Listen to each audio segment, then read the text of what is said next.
The Sustainable Development Goals in Kenya. Leave no one behind.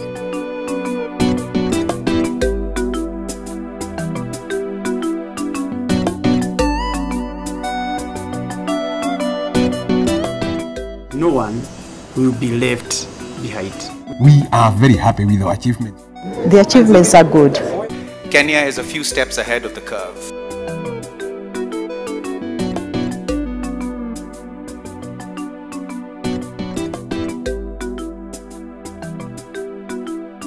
The developing countries were required to focus towards dealing with issues that would bring about development, and mainly to deal with the issues of poverty, hunger, ensuring free universal primary education, and improve maternal health, among other goals.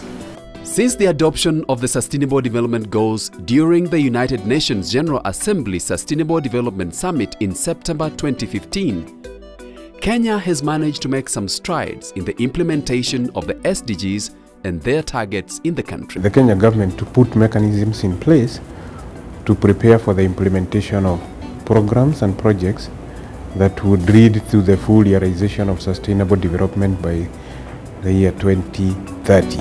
The roadmap has got 7 thematic areas, and it's those thematic areas that contains actions, projects and programs that must be done in order for us to migrate from MDGs to SDGs.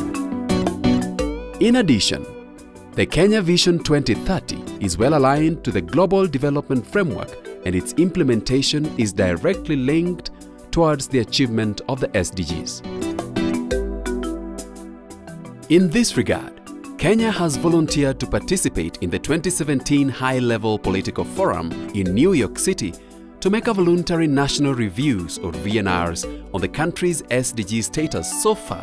Only 2 years having elapsed, and we have a voluntary national report that we are going to tell the whole world as to what we have achieved in the last 2 years. To effectively translate and domesticate the SDGs, the Kenyan government recognizes the critical role stakeholders play in attaining these global requirements, and for the last 2 years, several stakeholder consultative meetings have been held to ensure ownership of the process and awareness creation. For us to achieve the Sustainable Development Goals, we have to be very intentional about bringing all stakeholders to the table, and not just at implementation level, but also during planning, budgeting, and also the actual implementation. 2 years down the line, Kenya has already made several strides towards the implementation of all the SDGs. For instance, to end hunger, achieve food security, improve nutrition, and promote sustainable agriculture, with projects like the Galana Kulalu Irrigation Project. As we speak, we have increased acreage and irrigation to almost 500,000 acres.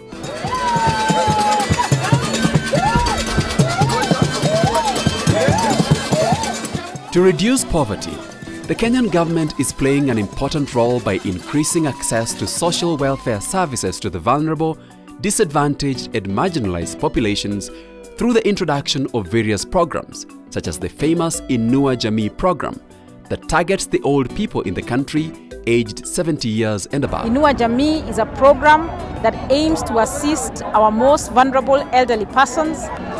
This program is aimed at really uplifting the people who are in extreme poverty and ensuring that they don't sink deeper into poverty.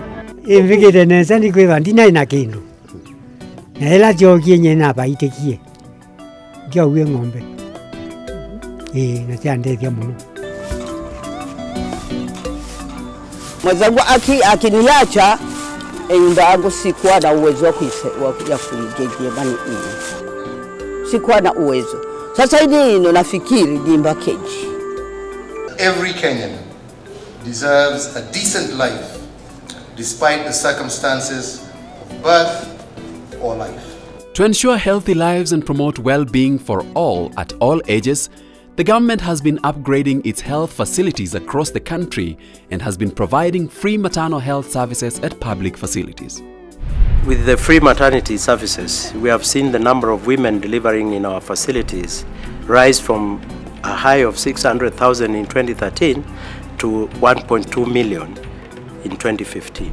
That has also seen the mortality rate of our mothers decrease from a high of 588 per 100,000 to 362 per 100,000. To reduce inequalities within, the provision of free primary school education and the introduction of tuition-free secondary school, as well as the expansion of technical and vocational education training institutions to the village level, is a move by the government of Kenya to improve access to a decent education and life skills that can enable learners from poor backgrounds to compete with those who are privileged.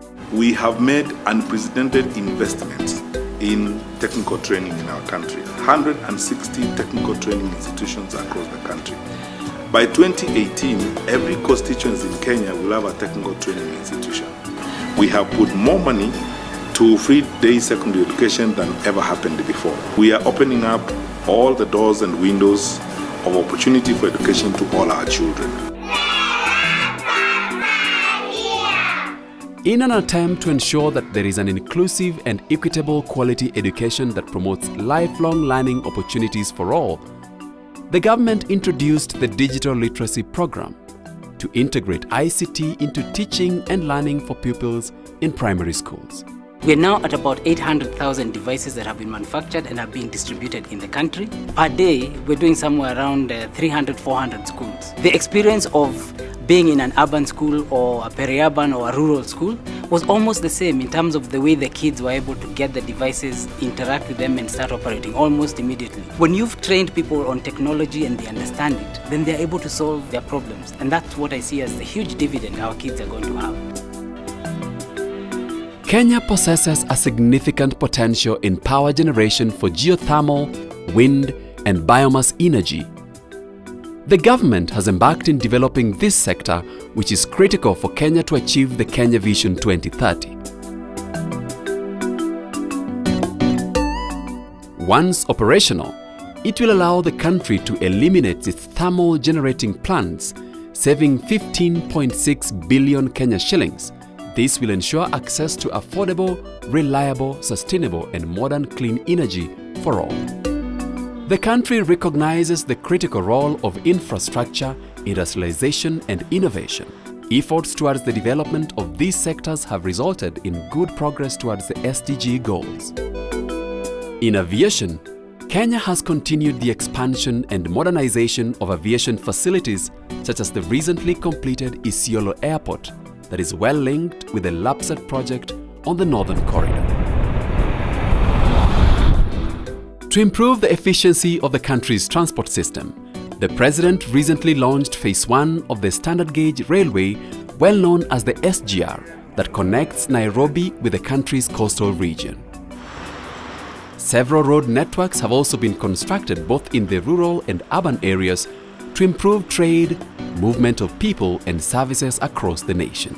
In an attempt to address the anomaly and ensure that no Kenyan is left behind, the government will continue to implement more other inclusive flagship programs towards the realization of the Sustainable Development Goals without leaving anyone behind.